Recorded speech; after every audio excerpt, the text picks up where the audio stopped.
Slava vanno umxiratin kanalame eme îro bi hebra singa mirîşkê û sebzet fırûnê de çêbikin. Kerem kin werin em dest çêkirina xwarina xwe bikin. Ji bo xwarina me malzeme me ev in: 2 heb karton, 2 pîvazê hişk, domkê me biçûk bin me 3 heba bikaranîn û dikarin 2 heba jî çêbikin.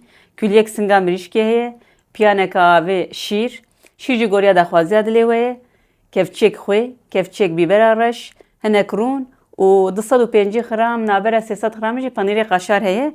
Em destpêkê de sebzê xwe hûr bikin. Em ê wisa sebzê xwe tev kaxikî hûr bikin. Destpêkê em ê pîvazê xwe çêbikin. Bila hinekî jî tanik bin.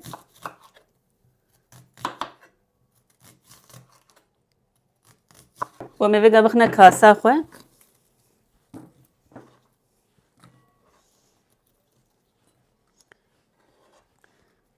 û hinek bîbera reş, ew jî goriya daxwaziya dilê we ye, yanî bîbera reş û çiqa dixine goriya daxwaziya dilê we û hinek jî xwe em ê lê bikin û hinek jî rûn. Rûn jî ne zav zêde. û em ê li nava hev bixin û em ê bixine sîniya xwe firûnê.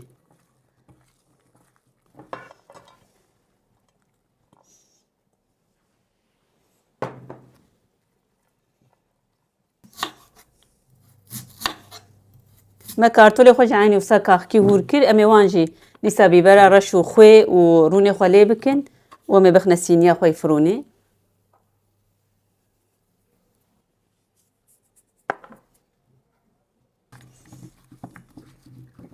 Em ê vêga êdî kartolê xwe jî wisa serê rast bikin.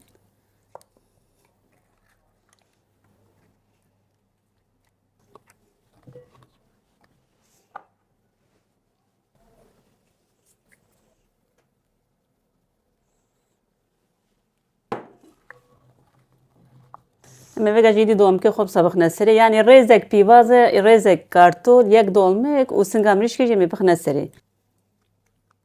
Em ê singa mirîşkê jî wisa pariyê înakê ne wisa zav zêde biçûk ne zav zêde mezin em ê çêbikin. Em ê wan jî wisa hûr bikin.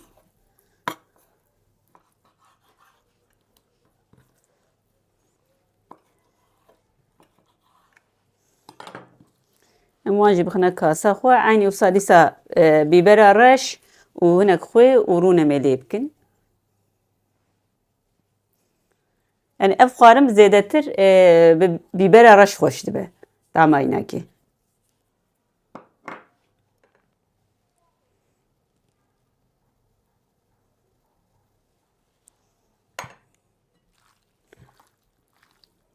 Em ê wisa goştê xwe jî êdî serê rast bikin. Îdî em ê vêga jî piyanek şîrê xwe lê bikin. Yani ew goriya daxwaziya dilê we ye û dikarin qet lê nekin jî lê bi şîr daha nermtir tê. û me firûna xwe jî 200 dereceyê de vekî firûna me germ e, em ê biavêjine firûnê.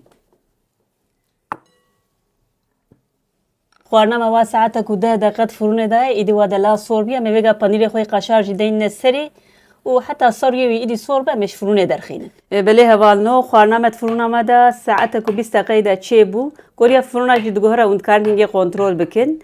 Belê hevalino ûn eger bixwazin em xwarinê wisa pêşkêşî we bikin, ji kerema xwe ji me re bine abone, layekekî ji me re bavêjin û me ji Instagramê, ji TikTokê bişopînin. Navê me Kevanî Êlhe, saet û noşîcan bejwera.